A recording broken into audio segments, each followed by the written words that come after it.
Could you repeat the first question? Of course. Here it is again. What do you think Moses' actions in Exodus 32, particularly his intercession for Israel and his plea to be blotted out of the book of life, reveal about the kind of heart God desires in a spiritual leader? And that's very irrelevant to the passage. So make another question regarding the passage I provided earlier. Got it. Let's focus more closely on the Yeah, continue. Make your question, please. Sure. Building on that idea, how do you see the Israelites' repeated failures in the wilderness as a reflection of modern believers' struggles? And what lessons can we draw from their experience to avoid similar pitfalls? Like I said in the passage, their transgressions were deeply rooted in their failure to reflect upon their end. And in Deuteronomy chapter 32, Moses revisited the the sins of their ancestors in the wilderness, and he stated in Deuteronomy chapter 32 verse 27 29 that had they considered their end, they would have acted differently. So to avoid committing the same sins the Israelites had committed, we must reflect upon how our end will turn out. Absolutely. That reflection on the Israelites' end is so crucial.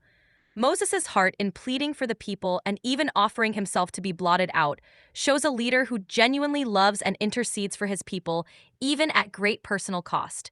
It highlights the selflessness and deep empathy that God desires in spiritual leaders. Do you think this kind of selfless leadership is something we can cultivate today?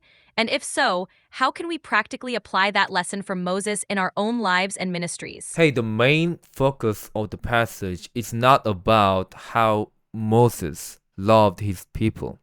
The main objective of this passage is to tell us is to emphasize the importance of reflecting our end, our ultimate fate at the end.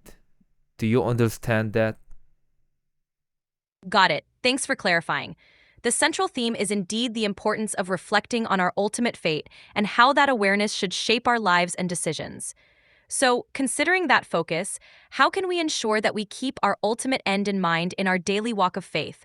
And what practical steps can we take to avoid the pitfalls the Israelites fell into? The best way is to have a fear of facing the same consequence as the Israelites.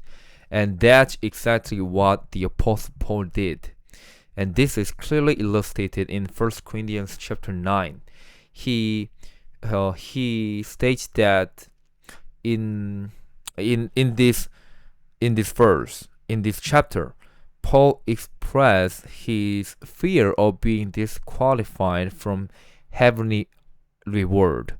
And that's the reason why he strove to obey the word of God as diligently as the runners in a race. And he also disciplined himself to avoid sinning. Why? Because he was aware of the terrifying fate of the Israelites in the desert. The majority of them perished in the desert despite experiencing God's profound grace and protection. So he remembered the four major transgressions of the Israelites in the desert, and he urges readers to avoid committing the same sins. Exactly. And that's a powerful takeaway. By maintaining a healthy reverence and awareness of the consequences of disobedience, like Paul did, we can strive to live in obedience and stay on the path that leads to eternal reward. In practical terms, what are some ways we can cultivate that same diligence and awareness in our daily faith journey, ensuring we don't fall into complacency or the same pitfalls as the Israelites?